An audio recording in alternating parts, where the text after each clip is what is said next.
లోని ఇక్కల గ్రామ శివారులో ఎంఎస్ ఇండస్ట్రీ ప్రైవేట్ లిమిటెడ్ గత 7 సంవత్సరాలు ఇక్కడ కంపెనీ కొనసాగుతున్నది. ఈ యొక్క కంపెనీలో గత అనేక సంవత్సరాల నుంచి ఇక్కడ 300 పైచిలకు మంది ఇక్కడ పనిచేస్తున్నారు. దాదాపు 200 మంది మహిళలు ఈ కంపెనీలో పనిచేసే పరిస్థితుంది. అనేక రకాలుగా మహిళలు ఇక్కడ పనిచేసినప్పటికీ ఇక్కడ ఉన్న కంపెనీ సూపర్వైజర్, ఇక్కడ కాంట్రాక్ట్ సూపర్వైజర్ రవి అనే వ్యక్తి ఈరోజు మహిళల పట్ల అసభ్యకరంగా పదజాలంతో ఈరోజు వేధించిన పరిస్థితుంది. ఇక్కడున్న మహిళల పట్ల ఏమాత్రం కనికరం చూపకుండా, వివక్ష చూపకుండా, కనీసం మహిళనే గౌరవం ఇవ్వకుండా ఈరోజు అనేక రకాలుగా దుర్భాషలాడుతూ ఈరోజు హింసించ పరిస్థితుంది. అందుకే ఈరోజు మేము డిమాండ్ చేస్తున్నాం కార్మికుల తరఫున తక్షణమే ఆ కాంట్రాక్ట్ సూపర్వైజర్ రవిని వెంటనే తొలగించాలి, ఇక్కడ మహిళలకు రక్షణ కల్పించాలి. ఈ కంపెనీలో దాదాపు 200 మంది మహిళలు పనిచేస్తే ఇక్కడ అనేక రకాల సౌకర్యం కల్పించాల్సిన కంపెనీ యాజమాన్యం ఈ రోజు ఆ రకం చర్యలు తీసుకోవడం లేదు. ఈ రోజు అనేక రకాల ఇక్కడ మహిళలను చాలా రోజులుగా గత 3 సంవత్సరాల కింద మనం హెచ్చరించినాం.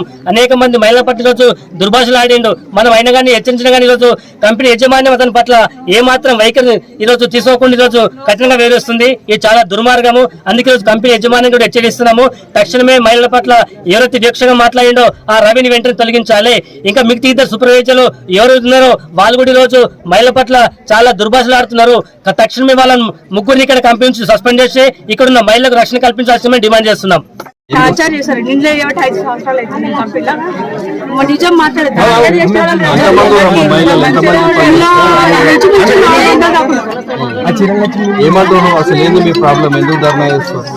ఒక ఆమెకు ఇట్లా ఏమో అన్నాడంట. నైట్ మేము వెళ్ళిపోయినాం అందరం ఎక్కడోళ్ళం అక్కడ.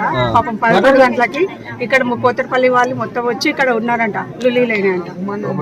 లోపల కూడా ఇన్సల్ట్ అయి ఉన్నారని చెప్పుకోలేకపోతే చెప్పుకుంటలేదు.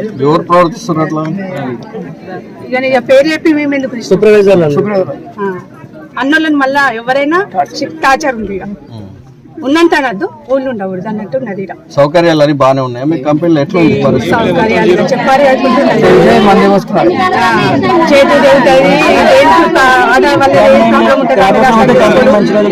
మన కష్టమే, 5 నిమిషాలు కష్టమే. ఇలా వాడి చేయడము సరే. ఇక్కడ అక్కడ మాట సంబంధాన్ని మిగిలిస్తే కూడా మాట అన్నావు ఎట్లన్నావు ఇట్లా కానూరు మారుతారు. వాళ్ళ ఇంట్లోకి వెళ్ళి తీసుకొచ్చి కానీ ఉందా లేదా ఇంకా ఓలే చూడలే. కానీ అందరూ పాటు కంపెనీ సిబ్బంది కూడా మహిళలతో అసభ్యకరంగా అది ఇక్కడ సిపియాలో ఎంఎస్ ఇంగ్లీష్ లో 10 సంవత్సరాల నుండి పనిచేస్తున్నా. కానీ ఇలా టార్చర్ ఎందుకంటే ఇప్పుడు కొంతమంది నాతో మంచుకున్నావు అనుకో, నీకు నచ్చిన ప్లేస్ వస్తుంది. అసలు బాగాలేదనుకో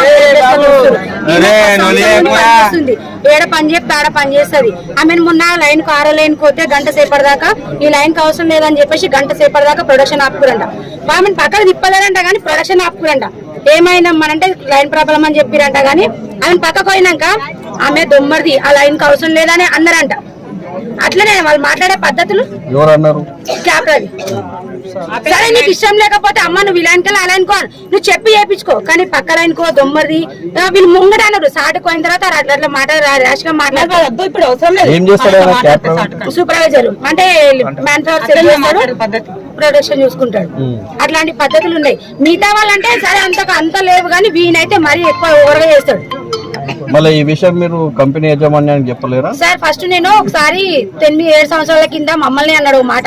మేము 5 మంది లీడర్లు చేసినప్పుడు మా దగ్గరకు వచ్చి అవునమ్మా మీరు డార్మిటరీలో వచ్చి కూర్చుంటే మీకన్నా సిగ్గుండాలి నాకన్నా సిగ్గుండాలి అన్నాడు. మేము లైన్ ఆపుదామంటే అప్పుడు మేము లీడర్ తనం చేస్తున్నాం అని చెప్పేసి ఆపలేము. కిరణ్ సార్ కు మహేష్ అన్న వాళ్ళకి చెప్తే ఏమన్నాడు అంటే సాయంత్రం మాట్లాడిపించి కిరణ్ సార్ రవిని పిలిపిస్తే రవి వచ్చి సారీ చెప్పమని నేను చెప్పాను. రవి ఎందుకు నేను చెప్తున్నామా సారీ అని కిరణ్ సార్ సారీ చెప్పిండు కానీ రవి చెప్పలేడు. ఇప్పుడు ఎంత మంది మహిళలు కంపెనీలో ఎంతమంది 300 మంది పనిచేస్తారు సార్. ఏంది ఇప్పుడు మీ డిమాండ్ ఏంది? ఇప్పుడు రాత్రి మాకు నిన్న జరిగిన విషయం తెలియదు సార్. రాత్రి తెలిసిన తర్వాత ఇట్లా పోతరపల్లి అమ్మని ఇట్లా అన్నాడంటానంటే అది కరెక్ట్ కాదు కదా సార్. పెళ్ళామా ఏమన్నా అట్లా నీకు ఏమి ఆడ కూర్చున్నావు ఏం చేస్తున్నావు అంటే పెళ్ళామా ఆమె. అవునమ్మా ఎందుకు కూర్చున్నావు ఏం చేస్తున్నావు నీ పని ఏమది అని చెప్పేసి అడగను ఉంటుంది. అంతేగాని నువ్వు ఏమాడ కూర్చొని నీకు పెళ్ళాం కాదు కదా, ఆమె వేరటమే కదా. ఇప్పుడు ఇంటికాడ భర్త అంటేనే వాళ్ళు అంజా అంటేనే వాడము. ఆయన ఎవరు అంటే ఎందుకు పడతారు చెప్పు. అదే ఆయన రవి ఒక్కడు కంపెనీలోకి వెళ్ళి పోయిందాక మేము లోపలికి పోము సార్. ఇక మిగతా వాళ్ళు అంటే ఇప్పుడు సరే ప్రొడక్షన్ నడవాలి చేయాలంటే చెప్పి చేయించుకోమను. కానీ ర్యాష్ గా మాట్లాడారు అనుకో వీళ్ళలాగా వాళ్ళు కూడా ప్రవర్తించారు అనుకో వాళ్ళు కూడా బయటకు పోతారు. ఇది ఒక్కటి నేను అనుకో. మన తర్వాత ఏంటంటే ఇప్పుడు ఇంతమందిలో మాట్లాడినాం అనుకో, సావిత్రిని ఆపిండు కదా మేము అడగము చెయ్యమని చెప్పేసి కూడా వాళ్ళు ఆ పరిస్థితి రావద్దు. ఇంకొక ఆమె ఉంటాయి ముద్మానికం కవిత అని, ఆమె కూడా 10 సంవత్సరాలు చేస్తుంది సార్. ఆమె బ్యాచ్ కాడ ఉంచాడు, ఏడుంచాడు, ఇష్టం వచ్చిన దగ్గర కొమ్మంట, పోకపోతే లైన్ల మీకు దెంగే అని మాట్లాడతారు. వాళ్ళ పద్ధతులు అట్లున్నాయి. కంపెనీలో సౌకర్యాలు బాగున్నాయి.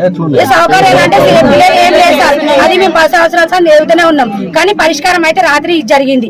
కానీ చెప్పుకుంటే ఏంటంటే మళ్ళా టార్గెట్ చేస్తాడని చెప్పేసి భయంతో ఎవరు చెప్పుకోక, ఒక ఆమె డాక్టర్ ఆమె ఇట్లనే అంటే ఆమె ఏడ్చుకుంటా కూడా చెప్పి కిరణ్ సార్ కూడా చెప్పింది. చెప్పినా గానీ సరేలే అని చెప్పేసి నేను చెప్పుకుంటున్నామా మా బాబుకు, నేను చెప్పుకుంటలేమా అని చెప్పేసి అన్నాడు. సరేలే అని చెప్పేసి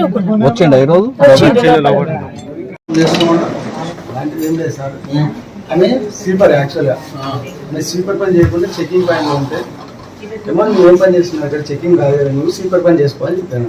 వల్గర్గా ఎందుకు మాట్లాడుతున్నావు? మహిళలతో ఆమె ఒక్కదానితో ప్రతి మహిళకు కూడా అక్కడ మీరు వరదగా మాట్లాడుతారు. అక్కడ ఎంత మంది మహిళలు ధర్నా చేస్తారో వాళ్ళందరూ చెప్తారు మీ పైన.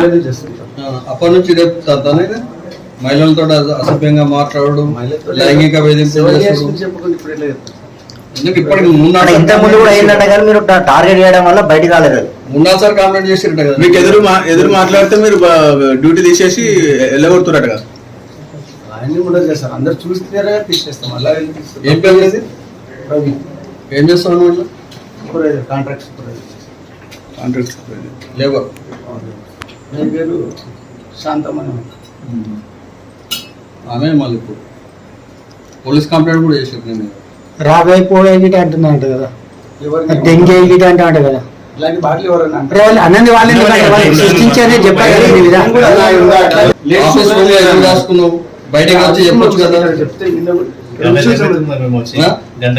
ఎందుకు బయటకు వస్తలేవు? ఆఫీసులో ఎందుకు దాచుకున్నాను? బయటకి ఎందుకు వస్తలేవు? వాళ్ళ దగ్గరికి లేబర్ ముందుకు వచ్చి చెప్పొచ్చు కదా, నేను అనలేదమ్మా, రాత్రి చెప్పామని లేదని. మళ్ళీ ఇప్పుడు మళ్ళీ సరే ఇప్పుడు ఎట్లా నీ ఒక్కరి మీద ఆరోపణ ఎందుకు చేస్తారు? మిగతా సూపర్వైజర్ల పేర్లు ఎందుకు చెప్తలేరు వాళ్ళు? నేను చెప్తున్నాను కాబట్టి, పని చెప్పాను కాబట్టి చెప్పాను, అంతే తప్పడానికి దాంట్లో ఏం లేదు. వాళ్ళు పని చేయడానికి వస్తారు, ఇంకా పని చెప్పడం ఏమంటే వాళ్ళు పని చేయడానికి వస్తారు, వేరే పనికి రారు కదా. నేనేం చెప్పాను సార్, వాళ్ళు సీపర్ పని చెకింగ్ లేం పని అని చెప్పాను, సీసీ ప్లేమ్ పని కానీ అదే చెప్పాను నేను. ఇక్కడ దెంగే ఉన్నాడు కదా, నేను ఆ మాట ఎందుకంటే 10-15 మంది ఉంటారు కదా, వాళ్ళ కొరకు చెప్పారు కదా. కంపెనీలో ఆపరేటర్గా పనిచేస్తాను, 10 సంవత్సరాలు పనిచేస్తున్నాను. దీనికోసం ఎందుకోసం గొడవ అంటే రవి అనే వ్యక్తి ఉన్నాడు ఇలా, supervisor, contract supervisor. And language మాట్లాడడం బాగాలేదు, లేడీస్తో నోబులతో ఏమని మాట్లాడతాడు. అట్లా మాట్లాడుకోమని మేము కూడా పద్ధతి మార్చుకోమని చాలాసార్లు చెప్పినా కానీ మా మీదకే రివర్స్ అయ్యాడు. నువ్వేంద్రబాయ్ నాకే పెడదు దెంగి అని మాట్లాడాను. లేదన్నా అట్లా పద్ధతి కాదు, మాట్లాడితే మంచిగా మాట్లాడు, లేకపోతే బాగుండదు అంటే చెప్పుకపోండి, ఓనికి ఎప్పుడు రేపుకపోండి అని చెప్పాను. నిన్న ఒక ఆమెకు లైన్ పైన ఆమె స్లీపర్గా పనిచేస్తుంది. కాకపోతే సూపర్వైజర్ ఏమన్నదంటే వేరే బయటకు నీళ్ళు వస్తా అంటే ఆమె ప్లేస్లో ఒక 5 నిమిషాలు ఉంచింది. 5 నిమిషాల దానికి అదే టైంలో రవెన్ వచ్చిండు. రవెన్ వచ్చి ఆమెకి ఏదో చెప్పే విధానంగా మనం వీడు ఎందుకున్నావు, నువ్వు నీ పనులు చూసుకుంటే అది వేరే విషయం. అది వదిలేసి ఏమైనా వీడు ఎందుకున్నావు, నీ పని అయ్యేది మనం తప్పు కదా అతనంట. ఆమె వాళ్ళ భర్తకు ఫోన్ చేసింది, రాత్రి వాళ్ళందరూ వచ్చి గొడవ అయింది. అదే పద్ధతి మార్చుకోమని చెప్పేసి అంటే మార్చుకోని నేను ఇలానే ఉంటాను అంటే దానికోసం మేము కిరణ్ సార్ చెప్తే కిరణ్ సార్ కూడా వాళ్ళకే సపోర్ట్ చేస్తాడు. ఫస్ట్ చేపించేదే కిరణ్ సార్, వెనుకల్లో ఉండి చేపించేదే కిరణ్ సార్ మొత్తం. మేనేజ్మెంట్ ఇట్లా ఉంటే ఎవరు ఏం చేస్తారు ఎప్పుడు? మేనేజ్మెంట్ చెప్తారు ఎందుకు మారాడు ఆయన, కిరణ్ సార్ చెప్తే ఎందుకు మారాడు? కిరణ్ సార్ దీనికి ఓనర్ తర్వాత ఓనరే కదా, ఆయన చెప్తే ఎందుకు మారాడు? నేను చెప్తా అంటే ఎప్పటిదాకా చెప్తావు? అందుకే ఆయన పోయిన దాకా మేము కంపెనీలోకి వెళ్ళి కంపెనీలో పనికోమని చెప్పేసి మేము ధర్నా చేస్తున్నాం. ఇక్కడ తీసేయాలి, కంపల్సరీ తీసేయాలి. ఇంకా ఇద్దరు తర్వాత వాళ్ళు కూడా ఇలానే వేస్తే వాళ్ళని కూడా పంపించాలి అంతే. ఒకడు కాంటాక్ట్ ఇది మహేష్ ఒకడు వాళ్ళిద్దరు ముగ్గురు అంటే ఇబ్బంది అయితే ఎవరికైనా ఫస్ట్ మాత్రం క్యాబ్ రాబీ వెళ్ళిపోవాలి. ఆయన వెళ్ళిపోతారు మేము లైన్ స్టార్ట్ చేస్తాం, లేకపోతే స్టార్ట్ చేయం. ఒక్క రోజు కానీ 2 రోజులు 10 రోజులు కానీ ఏమన్నా కానీ ఇక్కడే ఉంటాం. ఎవరు బీఆర్ఓలో మేము వస్తాం ఆపుతాం అని చెప్పేసి 6 ఏళ్ళకి పంపించారు. బీఆర్ఓ బాగారి ప్లాంట్ ఒక నడుస్తుంది.